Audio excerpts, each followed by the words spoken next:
നിങ്ങൾ ആദ്യമായിട്ട് കണ്ണട വയ്ക്കാൻ പോകുന്ന ആളാണെങ്കിൽ ശ്രദ്ധിക്കേണ്ട 1-2 കാര്യങ്ങൾ പറഞ്ഞുതരാം. നമ്മൾ ഫ്രെയിം സെലക്ട് ചെയ്യുന്ന സമയത്ത് നമ്മുടെ മുഖത്തിനത് ചേരുന്നുണ്ടോ എന്ന് മാത്രമല്ല നോക്കേണ്ടത്, നമ്മളിത് ഒരുപാട് നേരം വയ്ക്കേണ്ടതാണ്. അപ്പോൾ കംഫർട്ട് എന്ന് പറയുന്ന ആ ഒരു സെഗ്മെൻറ്റ് കൂടെ നമ്മൾ കൃത്യമായിട്ട് നോക്കണം. നമ്മൾ ആദ്യം വയ്ക്കുന്ന സമയത്ത് ചിലപ്പം ഓക്കെ ആയിട്ടൊക്കെ തോന്നും നമ്മുടെ സ്റ്റൈലും കാര്യങ്ങളൊക്കെ.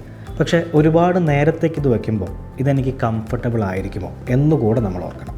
ലെൻസിൻ്റെ കാര്യത്തിൽ വന്നാൽ നമ്മളവിടെ ഏറ്റവും ആദ്യം ശ്രദ്ധിക്കേണ്ടത് നമ്മുടെ ലൈഫ് സ്റ്റൈൽ എങ്ങനെയാണെന്നുള്ളതാണ്. ഇപ്പോൾ ലെൻസ് നമുക്ക് ഡ്രൈവ് ചെയ്യാൻ വേണ്ടിയിട്ട്, അല്ലെങ്കിൽ ഔട്ട്ഡോർ ആക്ടിവിറ്റീസ് കൂടുതലുള്ളവർക്ക്, അല്ലെങ്കിൽ ഇൻഡോർ ആക്ടിവിറ്റീസിൽ ഡിജിറ്റൽ ഡിവൈസസ് യൂസ് ചെയ്യുന്നവർക്ക്, ഇങ്ങനെയൊക്കെ ഡിഫറൻഷ്യേറ്റ് ചെയ്തുകൊണ്ട് അതിനൊക്കെ ബെനിഫിഷ്യലായിട്ട് ഓരോ ലൈഫ് സ്റ്റൈൽ ബേസ്ഡ് ആയിട്ടുള്ള ലെൻസുകൾ അവൈലബിൾ ആണ്. അപ്പോൾ നമ്മുടെ ആവശ്യം എന്താണെന്നുള്ളത് നമ്മൾ കൃത്യമായി ആ ലെൻസ് കൺസൾട്ടൻറ്റിനോട് കമ്മ്യൂണിക്കേറ്റ് ചെയ്യേണ്ടതാണ്. ബേസിക്കായിട്ട് ഈ പറഞ്ഞ 2 കാര്യങ്ങൾ കണ്ണട എടുക്കാൻ പോകുന്ന സമയത്ത്, പ്രത്യേകിച്ച് ആദ്യമായി കണ്ണട എടുക്കാൻ പോകുന്ന സമയത്ത് വിട്ടുപോകാതിരിക്കും.